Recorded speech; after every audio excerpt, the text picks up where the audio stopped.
നമസ്കാരം. ലോക മുസ്ലിമീങ്ങളെ വളരെയധികം ദുഃഖത്തിലാഴ്ത്തിക്കൊണ്ടുള്ള വാർത്തകളായിരുന്നു കഴിഞ്ഞ 2 ദിവസങ്ങളിലായി നമ്മൾ സോഷ്യൽ മീഡിയയിൽ കണ്ടും കേട്ടും കൊണ്ടിരിക്കുന്നത്. ഇറാൻ എന്ന് പറയുന്ന രാജ്യത്തിൻ്റെ പരമോന്നത സുപ്രീം അധികാരി ആയത്തുള്ള ഖമാനി ഈ ലോകത്തോട് വിട പറഞ്ഞിരിക്കുന്നു. ആരായിരുന്നു ആയത്തുള്ള ഖമാനി? അദ്ദേഹം കടന്നു വന്ന രാഷ്ട്രീയ വഴിത്താരയിലേക്ക് ഒരു എത്തിനോട്ടം നടത്താനാണ് ഞാൻ ഈ വീഡിയോയിലൂടെ ശ്രമിക്കുന്നത്.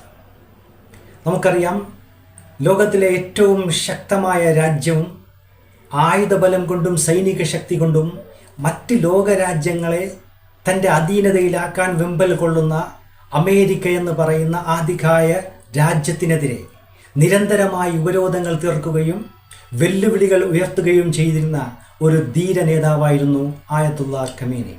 ആ ധീര നേതാവ് റൂഹുള്ള ഖുമൈനിയുടെയും ഹാജിയ അഖാൻ ഖാൻ എന്നീ ദമ്പതിമാരുടെ ഓമനപുത്രനായി 1939 അദ്ദേഹത്തിൻ്റെ ജനനം.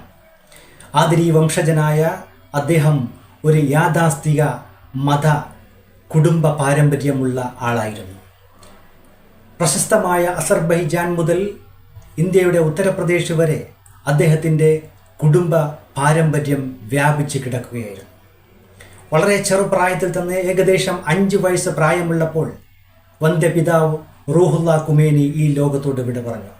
പിന്നീട് ആയത്തുള്ള ഖമാനി വളർന്നത് തൻ്റെ മാതാവിൻ്റെ സംരക്ഷണത്തിലായിരുന്നു. വളരെ ചെറുപ്പത്തിൽ തന്നെ ഷിയ സെമിനാരിയിൽ പഠനമാരംഭിച്ച അദ്ദേഹം തൻ്റെ 6ാമത്തെ വയസ്സിൽ ഖുർആൻ മനഃപ്പാഠമാക്കുകയാണ് ഉണ്ടായത്. പഠിക്കാൻ വളരെ മിടുക്കനായ അദ്ദേഹം ഉപരിപഠനത്തിനായി ആ കാലഘട്ടത്തിൽ ഇറാനിലെ പ്രസിദ്ധരായ പണ്ഡിതന്മാരുടെ ശിഷ്യത്വം സ്വീകരിച്ചു.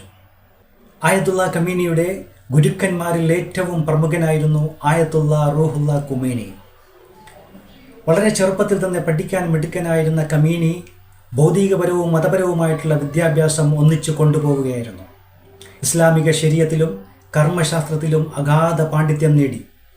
പുരാതന തത്വചിന്തകരായ അരിസ്റ്റോട്ടിൽ, പ്ലേറ്റോ, ഇബ്നു സീനി തുടങ്ങിയവരുടെ ഗ്രന്ഥങ്ങളിൽ ആകൃഷ്ടനായ അദ്ദേഹം അവരുടെ തത്വചിന്തകൾ ജീവിതത്തിൽ പകർത്തുകയും അത് പ്രാവർത്തികമാക്കുകയും ചെയ്തിരുന്നു.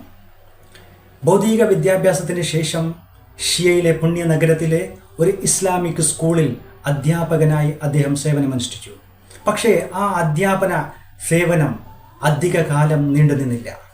താൻ ഈ ലോകത്തേക്ക് വന്നിരിക്കുന്നത് ഒരു അധ്യാപകനായിട്ട് മരിച്ചു വീഴാനല്ല, പകരം ഈ ലോകത്തേക്ക് വന്നിരിക്കുന്നത് ചില ദൗത്യങ്ങൾ നിറവേറ്റാനാണെന്ന ബോധമുണ്ടായ അദ്ദേഹം തൻ്റെ പ്രവർത്തന മേഖല സാമൂഹിക രംഗത്തേക്ക് മാറ്റി. അവിടുന്ന് പതിയെ രാഷ്ട്രീയ രംഗത്തേക്കും. അങ്ങനെ ഏകദേശം നീണ്ട 40 വർഷത്തോളം ഇറാൻ എന്ന് പറയുന്ന രാജ്യത്തിൻ്റെ രാഷ്ട്രീയ ആത്മീയ മേഖലയിലെ നിറസാന്നിധ്യമായി ആയത്തുള്ള ഖമീനി. ആയത്തുള്ള ഖമീനിയുടെ രാഷ്ട്രീയ അന്തരീക്ഷം വളരെയധികം പ്രയാസങ്ങളും പ്രതിസന്ധികളും നിറഞ്ഞതായിരുന്നു. 1960-70 കാലഘട്ടത്തിൽ റൈസ പഹ്ലവിക്കെതിരെ രഹസ്യ പ്രവർത്തനം നടത്തിയെന്നാരോപിച്ച് രഹസ്യ സേവക പോലീസ് അദ്ദേഹത്തെ നിരന്തരം വേട്ടയാടുകയും തടവിൽ പാർപ്പിക്കുകയും ക്രൂരമായ മർദ്ദനത്തിന് ഇരയാക്കുകയും ചെയ്തു. കൂടാതെ നെഹ്റാനിൽ അദ്ദേഹം ജോലി ചെയ്തിരുന്ന പള്ളിയിൽ ഒരു വെള്ളിയാഴ്ച നമസ്കാരം കഴിഞ്ഞ് അദ്ദേഹം തൻ്റെ ശിഷ്യന്മാരെ അഭിസംബോധനം ചെയ്ത് സംസാരിച്ചു കൊണ്ടിരിക്കെ ഒരു ടൈപ്പ് റെക്കോർഡറിൽ ഒളിപ്പിച്ച ബോംബ് സ്ഫോടനത്തിൽ ഒരു തലനാരിഴക്കാണ് അദ്ദേഹം രക്ഷപ്പെട്ടത്. അങ്ങനെ നിരന്തരം വെല്ലുവിളികളായിരുന്നു അദ്ദേഹത്തിൻ്റെ ജീവിതത്തിലുടനീളം. എന്നിരുന്നാലും ഇസ്ലാമിക റവല്യൂഷണറി കൗൺസിലിലെ പ്രധാന അംഗമായി അദ്ദേഹം വിചാരിച്ചു. അതിലെ നിയമനിർമ്മാണ സഭയിലെയും ഡെപ്യൂട്ടി പ്രതിരോധ മന്ത്രിയായും അദ്ദേഹം സേവനമനുഷ്ഠിച്ചു. ലോകത്തിലെ ഏറ്റവും വലിയ അമേരിക്കൻ വിരോധിയായിരുന്നു ആയത്തുള്ള ഖമീനി. എന്തായിരുന്നു അമേരിക്കയുടെ മേൽ ഇത്രമേൽ ചൊടിപ്പിച്ചത്? ഒരുപാട് കാരണങ്ങൾ നിരത്താനുണ്ടെങ്കിലും ഒന്നാമതായിക്കൊണ്ട് അമേരിക്ക പശ്ചിമേഷ്യൻ രാജ്യങ്ങളുടെ മുകളിൽ ആധിപത്യം നടത്താൻ ശ്രമിച്ചു എന്നുള്ളതാണ്. രണ്ടാമതായിക്കൊണ്ട് ഇറാൻ എന്ന് പറയുന്ന രാജ്യത്തിൻ്റെ മുകളിൽ നിരന്തര ഉപരോധം ഏർപ്പെടുത്തി എന്നുള്ളതാണ്. മൂന്നാമതായിക്കൊണ്ട് ലോകത്തിലെ ഏറ്റവും വലിയ സയനിസ്റ്റ് രാജ്യമായ ഇസ്രായേൽ എന്ന് പറയുന്ന രാജ്യം ആ രാജ്യത്തിൻ്റെ അജണ്ടകൾ മറ്റ് ലോകരാജ്യങ്ങളുടെ മുകളിൽ അടിച്ചേൽപ്പിക്കുമ്പോൾ അതിന് അമേരിക്ക ഒത്താശ ചെയ്തു എന്നുള്ളതാണ്. ഈ കാരണങ്ങളാണ് ഖമീനിയെ ഇത്രമേൽ ചൊടിപ്പിച്ചത്. അദ്ദേഹം ലോകത്തോട് വിളിച്ചു പറയുന്നത്, അമേരിക്ക എന്ന് പറയുന്ന രാജ്യത്തെ നിങ്ങൾ വിശ്വസിക്കരുത്, അമേരിക്കയുമായി ഒരു വിട്ടുവീഴ്ചയ്ക്ക് തയ്യാറാവുകയും ചെയ്യരുത്. അമേരിക്കയെക്കുറിച്ച് അദ്ദേഹം വിശേഷിപ്പിച്ചത്, അമേരിക്ക ഈസ് ദ ഗ്രേറ്റ് സാത്താൻ ഓഫ് ദ വേൾഡ്, ലോകത്തിലെ ഏറ്റവും വലിയ പിശാചാണ് അമേരിക്ക എന്നാണ്. ധീരനായ ആയത്തുള്ള ഖമീനിയുടെ അന്ത്യം ലോകത്തോട് ആദ്യമായി വിളിച്ചു പറഞ്ഞത് അമേരിക്കയിലെ സോഷ്യൽ മീഡിയ പ്ലാറ്റ്ഫോമിലെ ദ ട്രൂത്ത് എന്ന ചാനലിലൂടെ അമേരിക്കൻ പ്രസിഡൻ്റായ ഡൊണാൾഡ് ട്രംപാണ്. അദ്ദേഹത്തിൻ്റെ മരണത്തെ പരാമർശിച്ചുകൊണ്ട് പറഞ്ഞത്, ലോകത്തിലെ ഏറ്റവും ദുഷ്ടനായ മനുഷ്യൻ്റെ അന്ത്യമെന്നാണ്.